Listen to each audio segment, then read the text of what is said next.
बुलेटिनमध्ये सुरुवात आपण करतोय शिवसेनेच्या बाबतीत घडणाऱ्या मोठ्या बातमीने।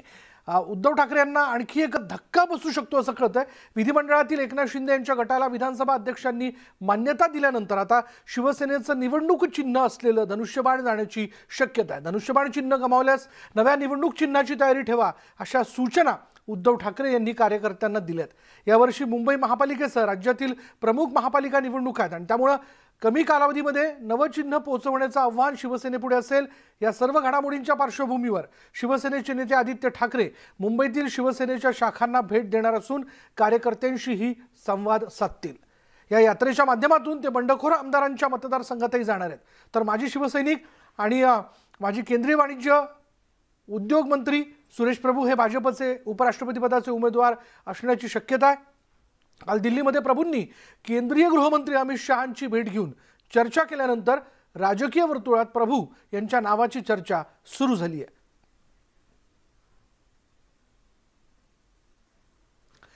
शिवसेनेत दोन गट पडल्यानंतर आता शिवसेनेची ओळख असलेलं धनुष्यबाण चिन्हच हिरावलं जाण्याची दाट शक्यता आहे।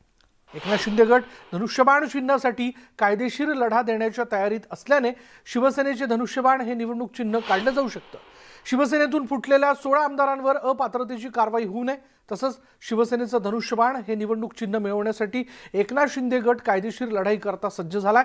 तर दुसरीकडे शिंदे गटाला यश मिळू नये याकरता उद्धव ठाकरे कायदेतज्ञ घटनातज्ञ यांच्याशी सातत्याने संपर्क साधत कायदेशीर डावपेचांची लढाई लढत आहेत। 11 जुलै रोजी अपात्र आमदारांसंदर्भात सर्वोच्च न्यायालयात सुनावणी पार पडणार आहे।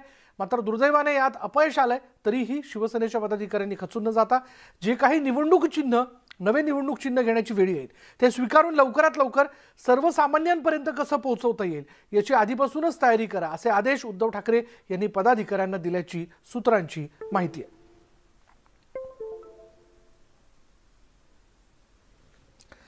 त्यामुळे आता धनुष्यबाण या चिन्हाकरता म्हणून शिंदे गट विरुद्ध उद्धव ठाकरे यांची शिवसेना म्हणजे ठाकरे गट यांच्यामध्ये कायदेशीर लढाई जी आहे ती होऊ शकते आणि शिंदे गटाकडे असणारं 2/3 मताधिक्य जे ते लक्षात घेता आमचा गट हा शिवसेनाच असा दावा त्यांनी यापूर्वी केला होता। त्या दाव्याला अर्थात अधिकृत मान्यता जी आहे ती विधिमंडळाकडून देण्यात आली। विधिमंडळ सचिवालयाकडून यापूर्वी असं आपण जर बघितलं तर गटाचे गटनेतेपद जे ते एकनाथ शिंदेंकडे कायम ठेवण्यात आलं। प्रतुत्पदी भरत गोगावले यांच्या नियुक्तीला देखील मान्यता देण्यात आली। तर पुढे पाहूयात, महाराष्ट्रात शिवसेनेला धक्का दिल्यानंतर भाजप आता आणखी एक मोठी खेळी खेळण्याच्या तयारीत असल्याची माहिती आहे। हो, मोठी खेळी। पंतप्रधान नरेंद्र मोदी आणि अमित शहांनी आगामी उपराष्ट्रपती पदाच्या निवडणुकीत भाजपकडून माजी शिवसैनिक अशी ओळख असलेल्या सुरेश प्रभूंना रिंगणात उतरवण्याची तयारी केल्याचं कळतंय। तशी माहितीच न्यूज 18 लोकमतला सूत्रांनी देऊ केली आहे। माजी केंद्रीय मंत्री राहिलेल्या सुरेश प्रभू यांनी गुरुवारी रात्री दिल्लीमध्ये अमित शहांची भेट घेतली होती आणि या भेटीनंतर सुरेश प्रभूंना भाजपकडून उपराष्ट्रपती पदाची उमेदवारी दिली जाणार असल्याची चर्चा रंगली। काही दिवसांपूर्वीच सुरेश प्रभूंनी भविष्यात निवडणूक लढवणार नसल्याचं जाहीर केलं होतं।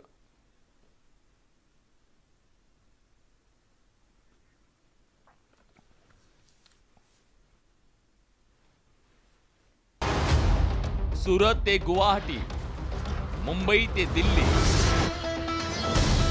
कुणाच्या हाती येणार सत्तेची किल्ली।